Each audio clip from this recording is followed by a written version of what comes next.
মুখ্যমন্ত্রী হিসেবে শপথ নিয়েছেন শুভেন্দু অধিকারী গতকাল। তারপর তার প্রথম কর্মসূচি ছিল জোড়াসাঁকো, আর তারপর সন্ধ্যাবেলা ভবানীপুর থেকে শুরু করে কালীঘাট গিয়েছিলেন এবং তারপর রাতে কলকাতা থেকে কাঁথির বাড়িতে ফিরেছেন শুভেন্দু অধিকারী। মুখ্যমন্ত্রীকে দেখতে মাঝ রাস্তায় উপচে পড়ল ভিড়। রানীহাটি থেকে পাঁচলা, উলুবেড়িয়া থেকে কোলাঘাট, বিভিন্ন জায়গায় মানুষের সঙ্গে নেমে কথা বললেন নতুন মুখ্যমন্ত্রী।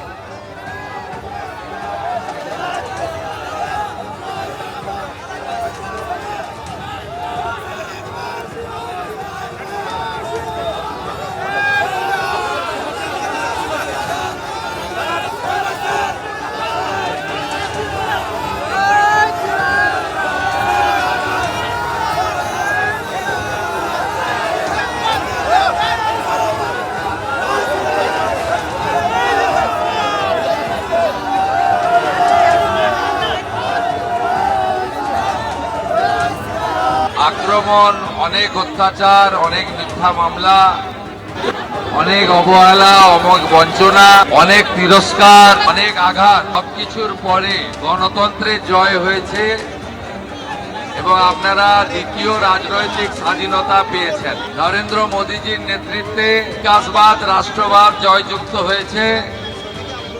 রাষ্ট্র বিরোধীরা পরাস্ত হয়েছে, ভয়ে আউট হয়ে গেছে, ভরসা ইন হয়ে গেছে। আমি যা যা দেখেছি আইনি পথে, প্রধানমন্ত্রী যে বলে গেছিলেন ব্রিগেডে, সবকা সাথ সবকা বিকাশ তো হোগা, সবকা, আমি আর বলছি না।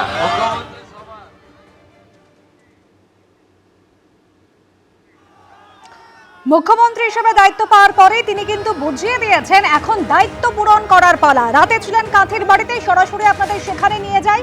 আমাদের প্রতিনিধি শিবাশিস মৌলিক এই মুহূর্তে সরাসরি রয়েছেন আমাদের সঙ্গে। শিবাশিস, নতুন মুখ্যমন্ত্রী, আজ তার সারাদিন কি কর্মসূচি, কোথায় কোথায় যেতে পারেন শুভেন্দু অধিকারী?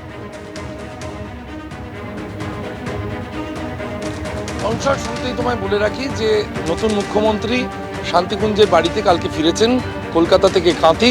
এই মুহূর্তে যে ছবি আমি দেখছো শান্তিকুঞ্জের বাড়ির ছবি, এবং সেখানে বাইরে কিন্তু অনুগামীদের ভিড় চোখে পড়ার মতো। গতকালকে রাতে তিনি যখন কলকাতা থেকে কাঁথি আসছিলেন, যে ছবি একটু আগেই আমরা তুলে ধরলাম, দেখলাম আমরা রানীহাটি, পাঁচলা, উলুবেড়িয়া, কোলাঘাট বিভিন্ন জায়গায় অনুগামীরা তারা তাকে ঘিরে উচ্ছ্বাস, আবেগ এবং কোথাও তাকে মালা পরাতে লোকের ভিড়।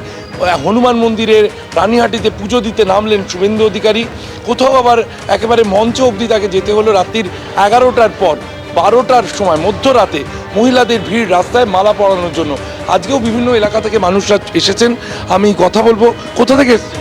শালবনী জঙ্গলমহল। জঙ্গলমহল থেকে এসছেন মুখ্যমন্ত্রীকে শুভেচ্ছা জানাতে? অবশ্যই। কথা হয়েছে, দেখা হবে? হ্যাঁ, দেখা হবে।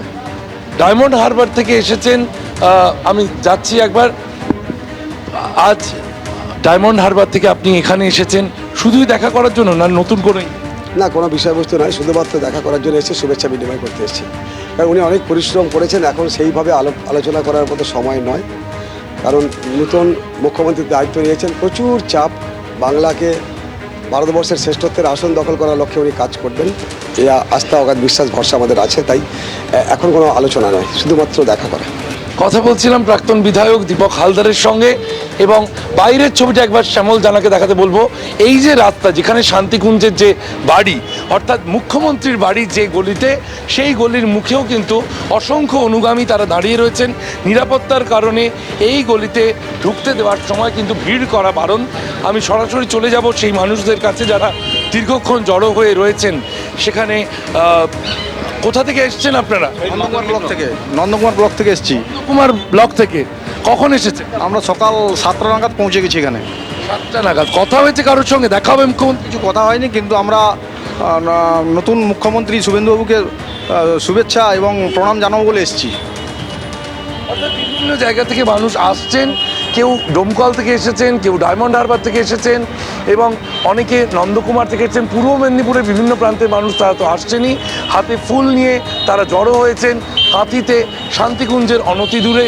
কারণ মুখ্যমন্ত্রী যখন বেরোবেন তারা শুভেচ্ছা জানাতে চান, তারা তাদের বার্তা তুলে দিতে চান মুখ্যমন্ত্রী শুভেন্দু অধিকারীর কাছে। অনুসয়া, ধন্যবাদ শিবাশিস। এবিপি আনন্দ, এগিয়ে থাকে, এগিয়ে রাখে।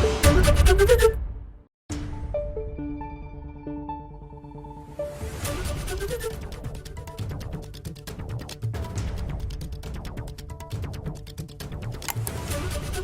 you.